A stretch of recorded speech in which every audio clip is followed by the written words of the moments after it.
You're listening to the Cat Breeder Sensei Says podcast. I'm your show host, April Catito, and this episode is all about deposits. That is the money that is exchanged between you and the buyer when they decide, and you decide that they are going to take home a particular kitten. When is it okay to keep that deposit, and when should you probably give it back? We're going to talk about that in this episode right after this message. Do you want to learn how to become a successful breeder of pedigree cats? Now you can. For the first time ever, enroll in an online training course that takes you step by step through everything you need to know to get on the right track. Visit catbreedersensei.com to sign up today and use code podcast21 to get $25 off. Okay, we're back, and I just want to say that pretty much everything that is expressed in this episode is opinion. There's no concrete way to do deposits. It's really all at your discretion and how you want to do things. So I'm just speaking here from personal experience and opinion, and you can take that with a grain of salt, as you should anything you hear on the internet, and base your opinion around that. So I'm pretty sure that most of us collect a non-refundable deposit on a kitten when someone wants to reserve the kitten and, hold that kitten until it's ready for it to go home. And that's really important to both parties. Like, the buyer wants to know that nobody else can come along and claim that kitten. Usually they fall in love with a particular kitten and they're happy to give you a deposit to hold it. And it's also important for the breeder because they then know that the kitten is spoken for. They don't have to find a buyer for it. They can take it off the market and, worry about finding homes for the rest of the litter. And once a deposit has been received by the breeder, that's usually what happens, is that kitten is taken off the market and it's not available to anybody else anymore. It's usually at this time, this exchange of deposit, that the contract, the terms that are, required by the breeder are presented to the buyer. The buyer agrees, and then the money is exchanged. And, sometimes the contract is signed at that point. Now, after a deposit is received, there's really only one obligation of the buyer at that point, and that is just to fulfill the contract and buy the kitten. The breeder, however, still has some obligations to perform before the kitten goes home, like taking care of it, making sure it has vaccines, health checkups, etc. Now, of course, there are always exceptions to every rule, even those rules that you have in your contract. And there are acceptable reasons to keep a deposit. The biggest one is going to be if the buyer backs out of the agreement without a valid reason.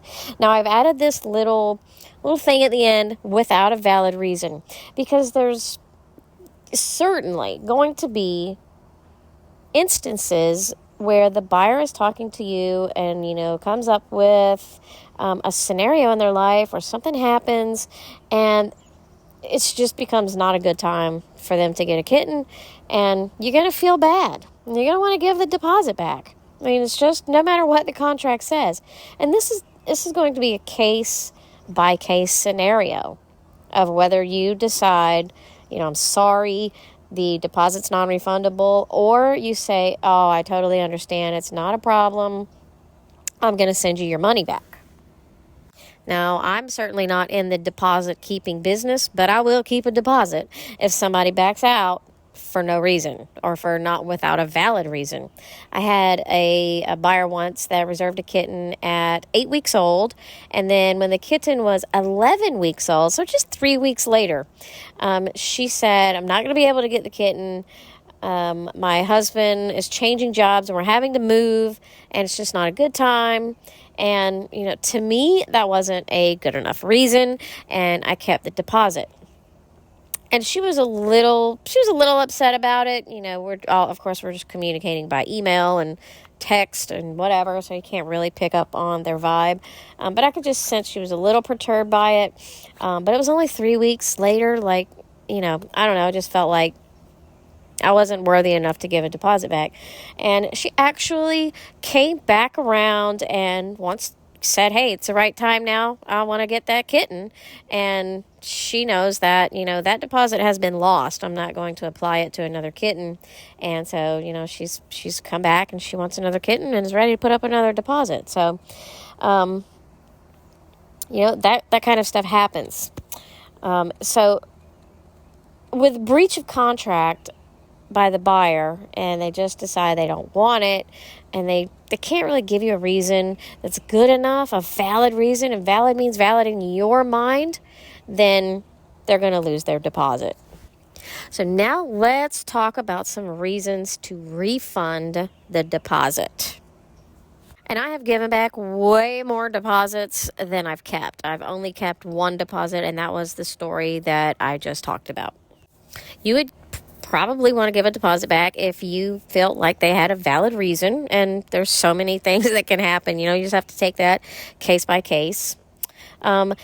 If a health issue is discovered in the kitten before it's time for the kitten to go home, at that point, it's really a communication thing. You need to let your buyer know that there's a health issue. I think always let the buyer know, no matter what, that something has been discovered, and let them decide if they want to continue on with the kitten. Then you'll continue on with it. Maybe you discount the price, or you would make adjustments for this health issue and, continue on with the transaction. Or it's no problem, give the money back. You don't want to keep a deposit on a kitten that has a health issue if the buyer is not in agreement with this. And then this next reason is probably the biggest reason why I give deposit backs to buyers, and that is really just personal or financial circumstances of the buyer, or just my gut instinct that tells me something comes up. They say something I don't like, or I'm verifying some information after the fact, or I don't know, maybe they get snarky with me and talk to me like shit. So whatever reason, it's totally my discretion to give the money back and say I just don't think that we're the best fit, that I'm going to be the best fit for you. And, I don't think we're going to, this is a long-term relationship. So I'll give the money back in way more cases than I don't. I just call this like red flag deposits. If they seem all happy when they, reserve the kitten, and then sometimes they just start showing their true selves and their true colors and just start asking a bunch of questions and seem concerned. I've had one that had like buyer's remorse, that just was super nervous about the cat in general, and it wasn't comfortable. I didn't feel like the buyer was comfortable enough with her decision, and I gave the money back. I've given money back for all kinds of things, but that's also a personal decision, and I think it is very much okay to give a deposit back if you do not feel comfortable with the buyer for any reason. Like, trust your gut. So some things I've learned in 7 years is that there's really no cookie cutter way of doing anything. Everything that you do in your cattery is your way, and you can make your own rules. I do think you should have a clear communication about your deposit policies up front. Putting in a contract that it's going to be non-refundable without a valid reason, that's open for argument, because their reason could be valid to them and not valid to you. So I would maybe in a contract say the deposit is non-refundable, period. It's just non-refundable. And then if a valid reason comes up and presents itself, then of course you can return the deposit. Another good practice is to have all of your terms in writing in a contract.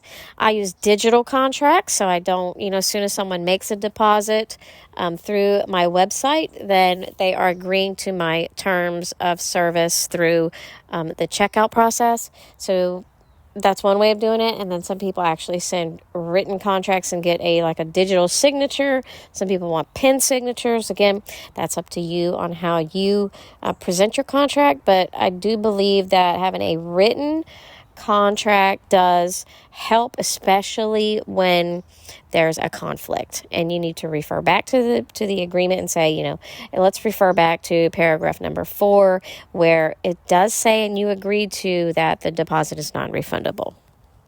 I'm a big believer in transparency with everything, so that's always the best practice. It really comes in handy when there's a communication breakdown, is to say, we did talk about this. This is the contract you signed, and just calmly communicate. Now, there's a different scenario, is when people want their money back after the kitten has gone home. This is a little different of a scenario. Actually, it's much different than, we're just talking about a reservation deposit. No, we're talking about the whole thing. So I have 2 stories that I want to share with you about situations where the kitten went home and then I had to make a decision on whether to give money back on the whole amount. The first case was on a female kitten who went home.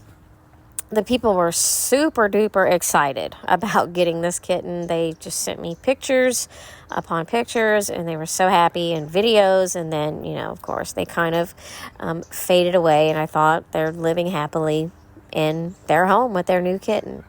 And all of a sudden, I got a chargeback notice. Now, this was when I accepted Stripe for my for everything, like for the deposit and for the final payment of the kitten.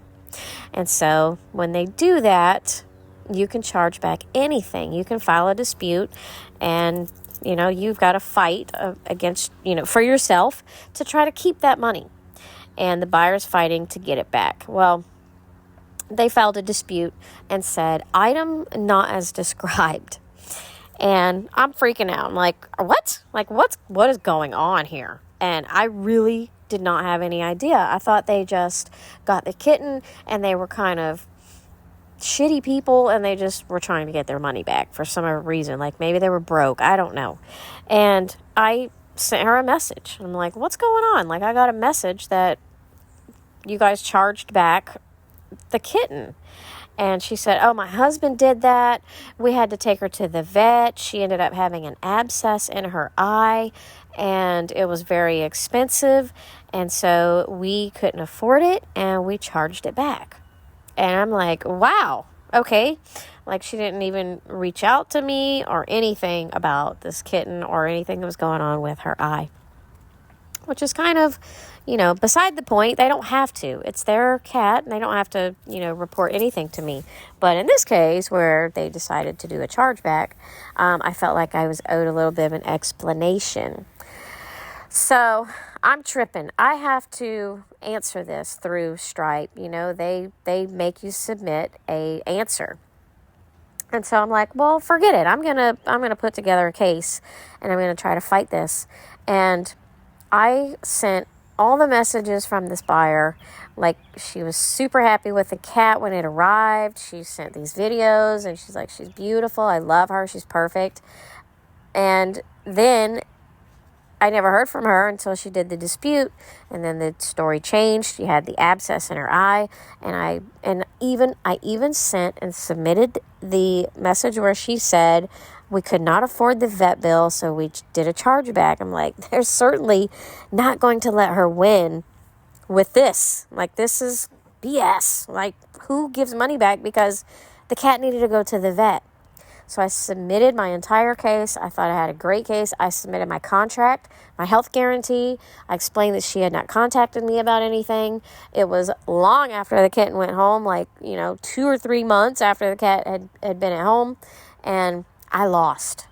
I lost that dispute. She got her money back, and she got the cat. And it was on that day that I changed my policy on how I will receive balances of kittens. So I'll still take the deposit through Stripe, but then the balance, absolutely not. I will not accept any money through any method that can be charged back. So they have to send it through Venmo, friends and family only. I will not accept PayPal at all. They can also do a bank wire with me, and I've set that up on my website. So it's easy for them to just send me like a ACH transfer. You cannot dispute that or charge it back. So I changed my entire process because of her, and I'm not mad about it because, I like this process better, and I don't have to like worry now that somebody else is going to do that. I really want people to communicate with me, and I'm always happy to, help them in any way I can. But in that case, she didn't do that. So I had to change the way I handle my transactions. The second case scenario I have was a very famous family of a rock band got 2 kittens from me. And they had 2 small children and a small dog, and they got siblings out of a litter, and the 2 kittens went home. And one kitten was, after he'd been home, and they helped her with her quarantine period and everything, the kitten came out and he was pooping on the floor. He just would not use the litter box. And I was trying to explain, to her, we was working through like what might be stressing him out, because if a kitten poops on the floor and does not use the litter box, if it's not a medical condition, it's usually almost always stress, something they don't like about their environment. And we narrowed it down to, it was a toddler and that she had. Her name was, I'm not going to tell you her name. And she was just terrorizing this cat. She was chasing him around, screaming, and the poor guy, he just wasn't happy. He didn't like it. We even tried like resetting several times in the home. We tried new litter boxes, new litter, new locations, covered, uncovered, everything. And he just would not, as long as he was in the room, in his little safe room with his litter box, he'd use it, because guess what? The toddler wasn't in there. But when she let him out into the home and let him free roam, he would poop on the floor or poop in her plants or poop on the couch, everywhere. And so we decided mutually that it was the toddler. And so I'm like, oh my gosh, he doesn't like it. He's unhappy. Let me take him back and find him a home with no children, and I'll give you your money back for him. It's no problem. So we did. I did that. I took him back. I found him a new home, adults only. He did fine. He never pooped on the floor again. So we were right. It was the toddler that he didn't like. She was happy she got her money back. Well, she had another kitten. Remember, she got siblings. And then immediately after that, she reported that her daughter, the same one, was allergic to the cat. And so I'm like, oh no. She's like, she's in the hospital. She's having an asthma attack. And I'm like, oh wow. Like, I can't believe it. Like, both kittens are probably going to have to come back. So she went through probably 2 weeks of trying to decide whether or not to keep the kitten. She was going to get immunotherapy for her daughter, and she decided that, it was just too much, and she wanted to give the kitten back, and she wanted her money back. Well, I'm a little perturbed at this point, but I went back to her application, and I read it over again, and I asked a very specific question on there, which is anyone in your house allergic to cats? And she said, yes, my daughter. And that is when I decided I'm not giving you your money back, because you knew that your daughter was allergic to cats, and you got not 1, but 2, and took them home, and then, all hell broke loose. So I kept her money, not just the deposit, but the whole amount, and, that scenario happened. So those are the only 2 cases where I actually had to give money back for the cat after it went home. or decide to keep it. So, I had a couple of different scenarios there. One I was forced to give back, one I kept, one I gave back. So, just like I said, you're going to deal with case-by-case scenarios all the time.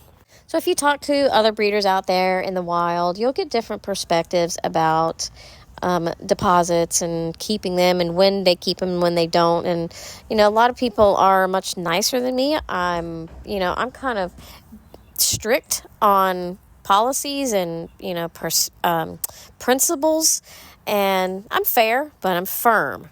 So, had that question in my application if they said, is anyone allergic to cats? And so they said no, then I would assume that this just popped up. She didn't know the cat girl was allergic to cats. I would have given the money back, no problem. I understand that cat allergies are a thing, but she knew and put it on her app. And so, in that case, that one little difference, that's what, changed my decision.